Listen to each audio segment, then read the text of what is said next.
ఏంటి సార్ ఇవాళ కేసీఆర్ ఆధ్వర్యంలో ఇవాళ ఎల్పీ సమావేశం నిర్వహించింది. ఎటువంటి అంశాలు తెర మీదకి వచ్చింది?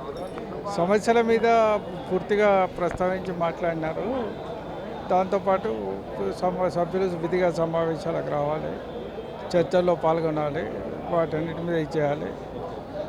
మనం ఇప్పుడు జరుగుతున్న విషయాలని వాటన్నిటిని స్పష్టంగా మాట్లాడి తెలియజెప్పాలి. ప్రజల ఆశలు ఆకాంక్షలకు అనుగుణంగా పనిచేయాలని చెప్పి ఎటువంటి అంశాలు తెర మీదకి వచ్చాయి? రేపు ఎటువంటి అంశాలు మాట్లాడే అవకాశం ఉంది అసెంబ్లీలో? ఆటోమేటిక్గా ఇప్పుడు ప్రస్తావనకు వచ్చే అన్ని అంశాలు బడ్జెటే కాబట్టి అన్ని అంశాలు వస్తాయి. అన్ని అంశాల మీద మాట్లాడతాం. అట్లాగే బిల్స్ కూడా వస్తాయి. ఎస్సీ ఎస్టీ బీసీ రిజర్వేషన్ల బిల్లు కూడా రావచ్చు. అదేవిధంగా అన్నిటి మీద కూడా మాట్లాడాలని వారిని కులగణ గురించి ఏం చెప్తారు సార్? ఆ సర్వే గురించి ఏం చెప్తారు? సర్వే మీద ఇప్పటికే మా అభిప్రాయాలు చెప్పినాం. సర్వే సరిగ్గా జరగలేదు అది అని చెప్పినాం.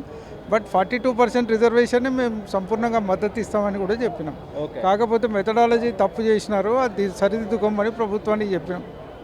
ఎట్లా ఉంది కాంగ్రెస్ పాలన? 14 పాలన ఎట్లా ఉంది సార్? ఎట్లా ఉంది? హామీలు ఎట్లా ఉన్నాయి సార్?